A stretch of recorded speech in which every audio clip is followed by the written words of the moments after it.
I gotta sit up, 'cause you ain't gonna let up. Ain't never gonna let up, never gonna fall. Now here's your host, Kevin Ward. The Burchams, Bubba and Miranda. When you think of a power couple, these two come to mind in that they tap into God's power as a couple. He grew up in a broken home with a single mom, so did she. She walked on the basketball team at Oklahoma. He walked on the football team, both working their way to full scholarship players, Bubba anchoring the 2000 National Football Champion as center and captain. Learning how to speak to groups in FCA and college, Team Burcham, as they like to call themselves, is going as strong as ever in their quest to spread the love of Jesus in everything that they're a part of. I started my interview with Bubba and Miranda Burcham by asking about their hometowns. Yeah, Mustang is your classic small town Oklahoma at the time.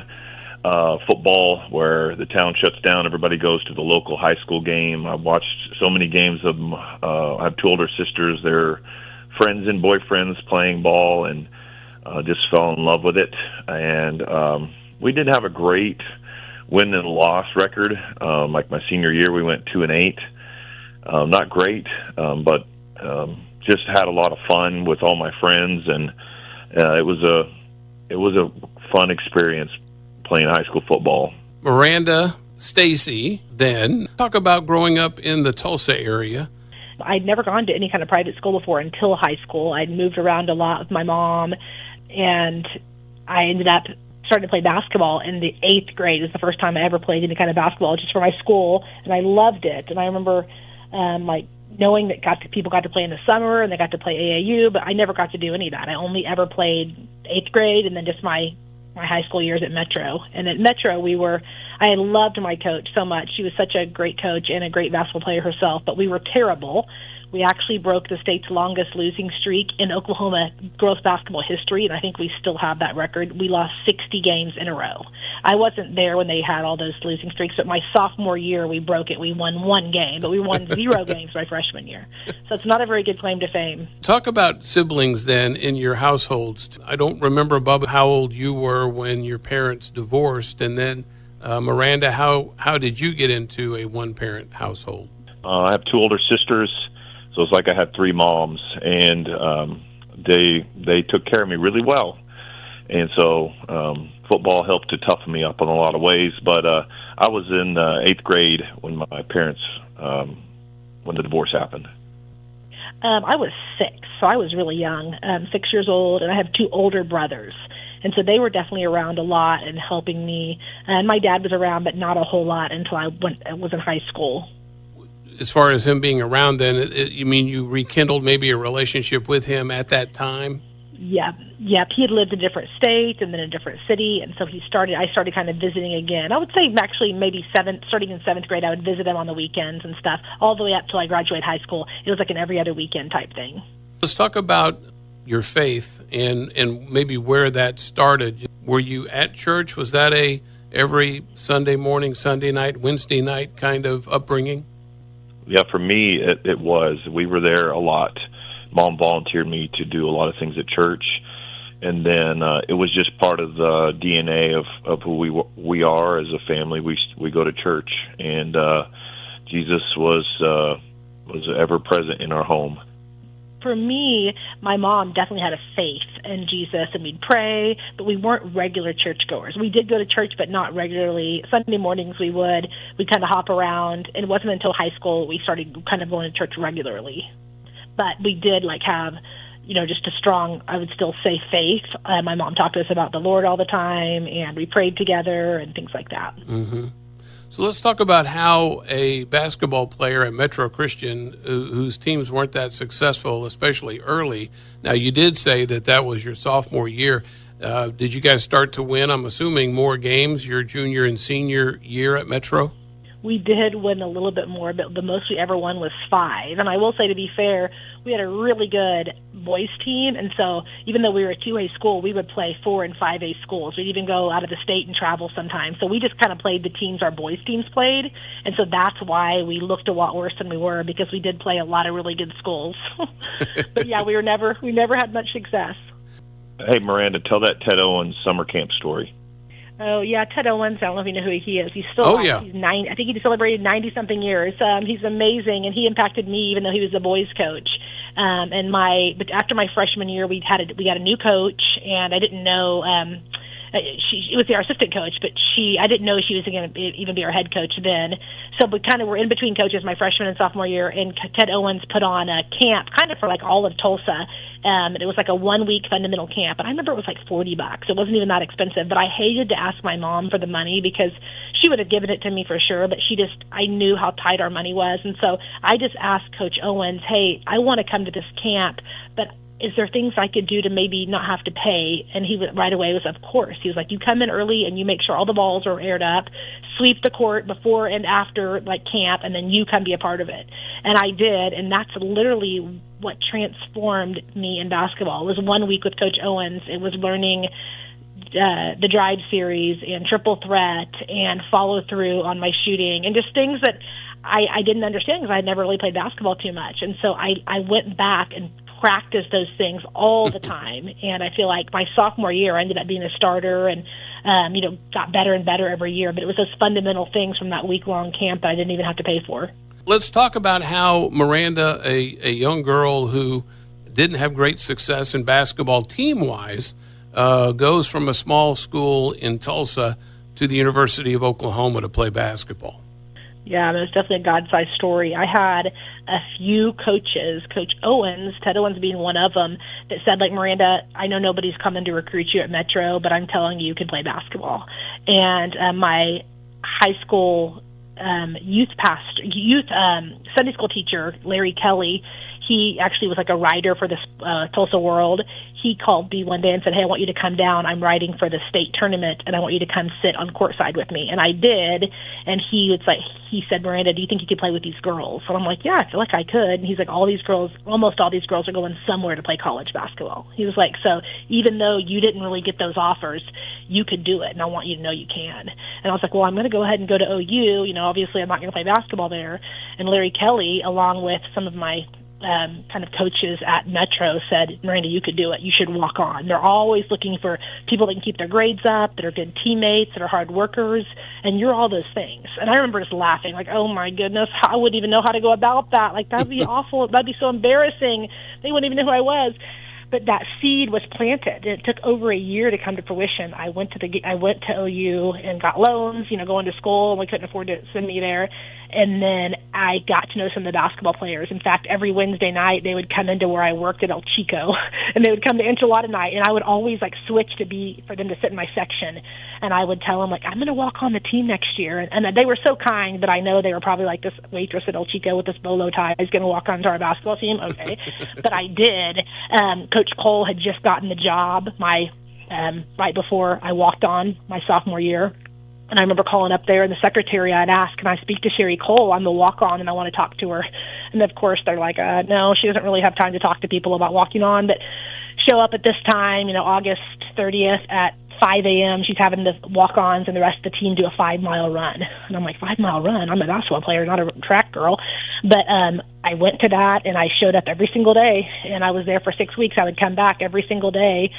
And we hadn't even gotten to the court. It was just basically this time showing toughness and being in the weight room and running. And I caught Coach Cole's attention, and she said, hey, I want you to be on the team as a walk-on. So I got to be on the team that year, and it was incredible. At the end of that year, we didn't have much success either. We actually only won one Big 12 game. But she was, starting a foundation, and 5 players had quit or basically gotten kicked off the team just because they weren't used to kind of Coach Cole's toughness and tenacity and expectation. So there was only 7 players left, but she had recruited 5 or 6 more. And she called me into her office one day after season and just said, "Hey, I have a proposition for you." And I remember thinking she's going to ask me to be the water girl, because I knew she liked to have me around because I was very positive and happy. And I was thinking, oh no, I'm going to be the water girl. And she said, I want to know if you want to be on a full scholarship. I'm going to pay for all your books, your tuition. We have a 6'3" post from Australia coming in. She needs a roommate. I'm going to have you be her roommate. And, I want you to be the cornerstone of kind of what we stand for here at the University of Oklahoma. And it was such a God thing. She actually had said, I said, thank you. Oh my goodness, of course I will. And she said, well, don't thank me. You're the one that did it, Miranda. And she had outlined 3 things she saw in me. And those were the 3 things I had written down as goals and prayed over. One, she said, you're such a hard worker. And I had written down Colossians 3:23. Whatever I do, work at it with all my heart, is working for the Lord, not for man. And she said, you're so brave. You're coming in here as a walk-on and not very experienced basketball player, and you don't back down. And I had written down the verse in 2 Timothy that talked about God did not give me a spirit of fear. And then she also said, you're a light. You're a light on this team. We need that. And I had written down Matthew 5:16, to let my light so shine before men that they would see my good deeds and glorify my Father in heaven. And so it was just it was a God wink that day that he was like, I have you. She acknowledged all those things. She didn't know that those were all 3 of my goals that I had prayed over.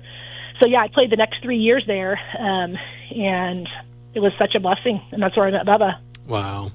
What's interesting is that I see this parallel now. First off, you both growing up in a broken home, and now you're both walk-ons at the University of Oklahoma. Bubba, talk about your experience, why you chose to go to the University of Oklahoma, and how you walked on and then became a scholarship player there as well. It's a great journey. Growing up, remembering Brian Bosworth, Tony Casillas, Jamel Holloway in the 1985 championship.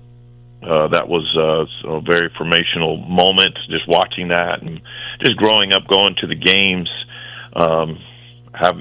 parents having season tickets, going with my dad for a while and with my mom for a while, but it was just a dream.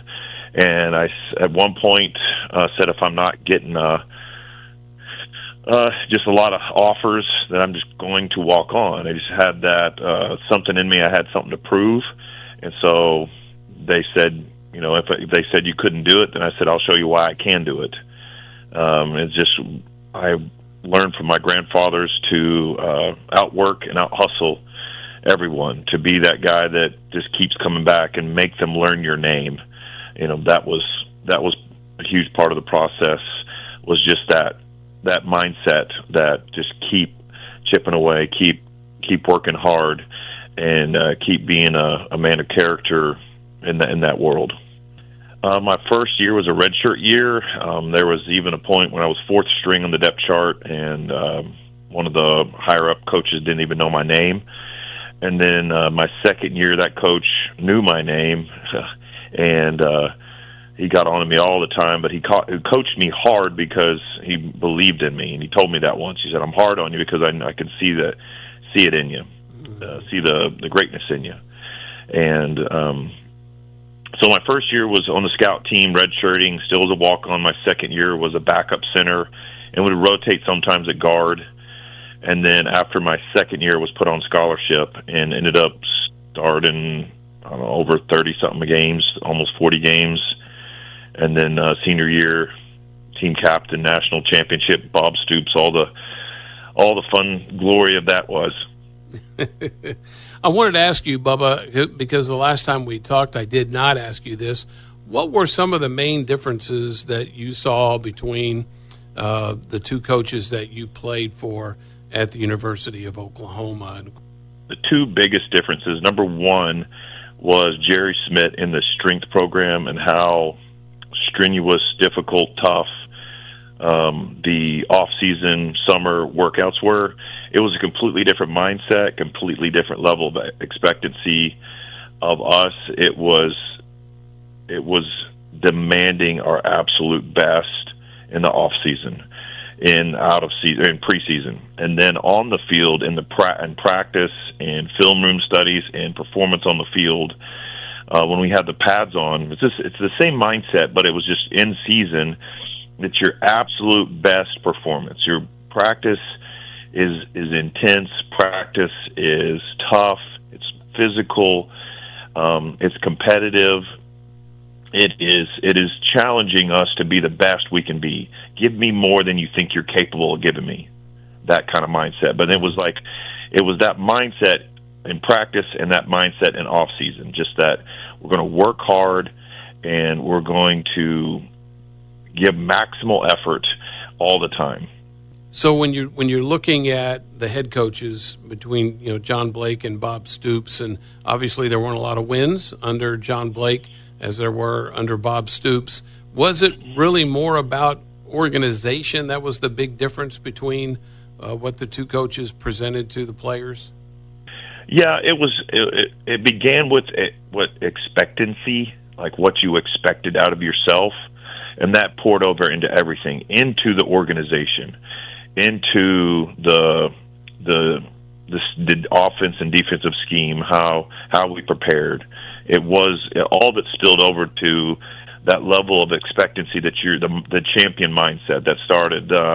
I would say from Bud Wilkinson, where it says "play like a champion today," and it's that carried over to Chuck Fairbanks, to Barry Switzer. That whole mindset of that championship mindset that Coach Stoops continued, but it basically elevated everything we did from organization of how practices ran, how recruiting is done. That we want to be if we want to be the premier program that we've always been, we have to continue to up that level. Miranda, I wanted to ask you about Sherry, because one of the things I know about her, at least at the end of her career, is that she had expectations of players to basically review your own play after games. And then, of course, the old English teacher in her, she expected, a lot of that to be written correctly. Was she doing that at first when you were playing for her? Is that something that came after your time at OU, your playing days were over? She was always having that level of expectation, not just in basketball, but in every area. I mean, my second year, brought in a lady that helped us with our mental side of everything in life, not just basketball, but what we expect and who we are. Who do we want to be? What are the stories we're telling ourselves? And I mean, we had cassette tapes we would listen to, and we'd write papers on them. She had books that we read, and then we'd go over them, together. She had books that she expected us to read on our own. I remember, on charter planes, she would pass around, literally, it was like the Walkman, and she was like, listen to this song and tell me what you think about it. And she'd pass it to every single person, her Walkman, and we'd all listen and report back what we thought about it. And so I think she's always had, I think maybe she's had some different things she's put in over the years to different teams, but she's always had that level of expectation that it was way more than basketball. And she would always say, I'm not training you to be, basketball players for 4 years. That's part of who you are, but I'm not even going to know the full effect of what I've done for you guys until, you're 20 years from now. And so I think she did that from day one, and I think that that's different than most people expected, and even different than they wanted, because they don't like being held to that level of accountability. In that first year, our theme after 5 people quit the team or got kicked off was "Only the Strong Survive." And she was like, we had this big poster where we're looking so tough on it, and had just left the weight room, and she had the photographer come after that, so we were super sweaty and tired. But she's like, that's what I want our team to be about. It's about surviving, because life is about surviving, and it's about being your best no matter what. So I think it really shocked a lot of people, for the players that were there at the time. So were you still playing basketball at Oklahoma when you and Bubba met? Yes. Yep. We met in 98. We started dating in 98, and I didn't graduate and complete basketball till 99. How did you guys meet? We both attended FCA, Fellowship of Christian Athletes, and so that's where we kind of knew each other, because we were both really active in that. And one of our mentors was one of the state assistant state director for FCA, and he worked in Norman, and so we both had a relationship with him. And then we were around each other a lot. We would go speak and even speak together sometimes. And then we ended up having a botany class together, which was not even either one of our majors, but it was like a basic science class we had to take. And so that got us talking more. And then we ended up living in the same apartment complex. It was athletic housing, so we would see each other, occasionally there. So kind of just all started running in the same circles, eating in the cafeteria together. But FCA was the initial place we met. For which one of you was this did it take a romantic turn first? Because it sounds like you were obviously friends at first, but but something caught fire somewhere. Somebody tell me how that happened. I would say that I was clueless at first, and I'm just in botany with my buddies, just playing football, and then the love bug struck her first, of course. Oh my! This is his story. You go ahead, wifey.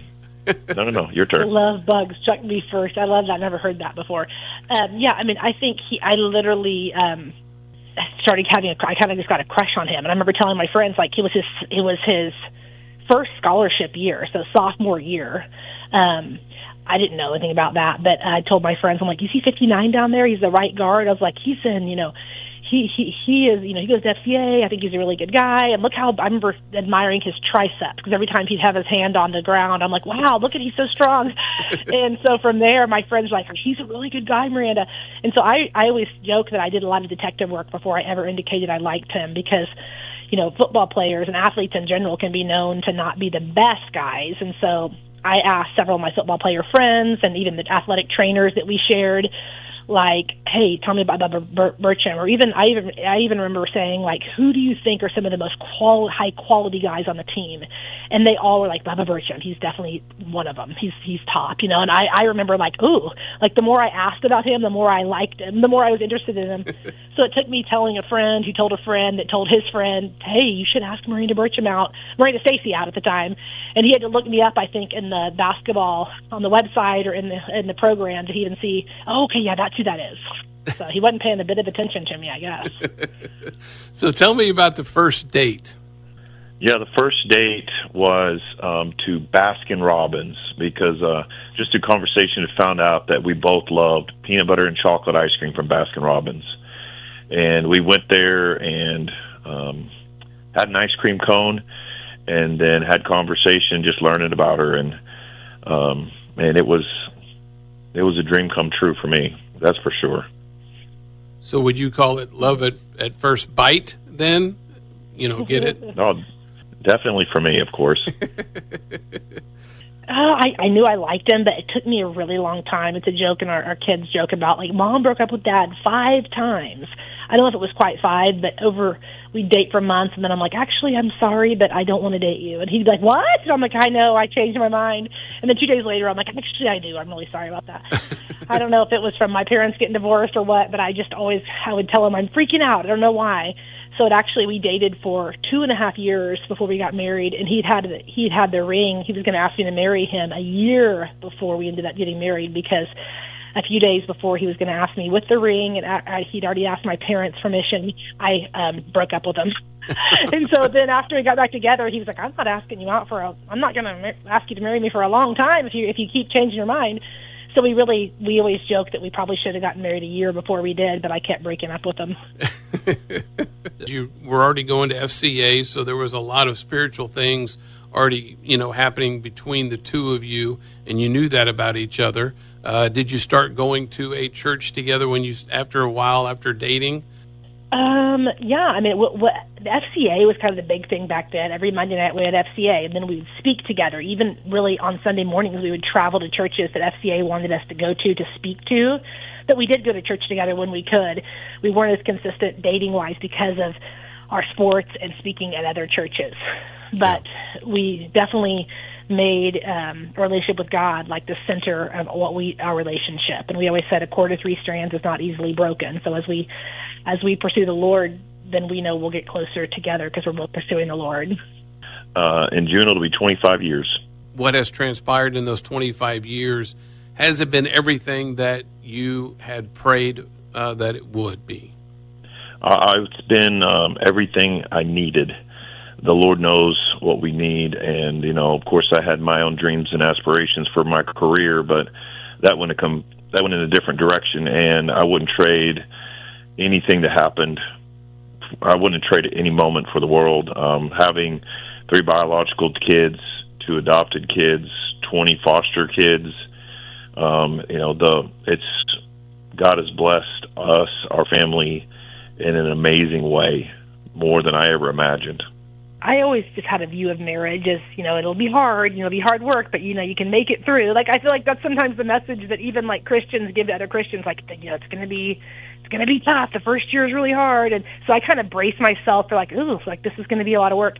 And we always tell people now that are getting married, like, we're like, marriage is such a blessing, and it is a joy. And, yeah, there'll be tough times, but, like, we don't tell people, like, the first year of marriage is going to be hard, because ours wasn't. I mean, it was a blessing, and we've had such an incredible marriage together, and just feel like we're just getting started, and we know that's due to walking with the Lord and being obedient, and it's just His blessing. But I think the biggest blessing last year, our son got married, and our pastor married him, and he texted us after he had married him, and they were on their way to the honeymoon, and he said, Bronson, which is our son, and Maddie, our daughter-in-law, he said, like, when I did marriage counseling with him, I always asked people, like, who in their life would they want to model their marriage after? And they both were like, my mom and dad, talking about us. And Maddie's mom and dad are amazing too.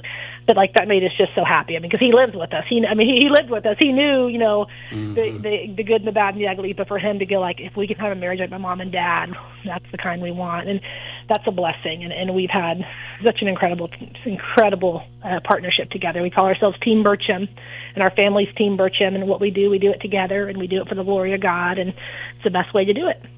All right, so tell us how people who are listening now can follow you on social media.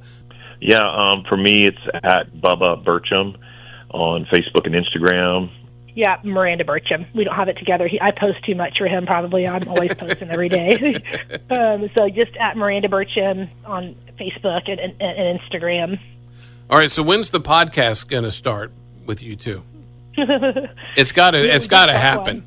We did start one years ago. Was it like 2018 or 2019, babe? And then we just and it was so cute because our kids would be on it all the time and stuff, and we kind of just stopped doing it. But that's been something on Bubba's heart. I mean, he's the one. He's got such a message for families and for men and for young boys rising up to be the kind of godly men that they need to be, and different than what society looks like. And I keep encouraging him, like, you need to have a podcast on this weekly, because people need that message more than ever. Just the kind of man that he is, the way he leads his family, like, people need that. So hopefully we're going to nudge him more and more, and I'll be a guest on there. Good, because I think you have a great message as well, Miranda, that a lot of women, young women, need to hear as well. I just love both of you, and thank you so much for being a part of this podcast. Of course. Thank you, for sir. having us, for sure. My thanks to Miranda and Bubba Burcham for being a part of Suit Up, and pray for their growing family. If you'd like to hear more stories like this one, just go to suitup611.com. So I gotta suit up, 'cause you ain't gonna let up.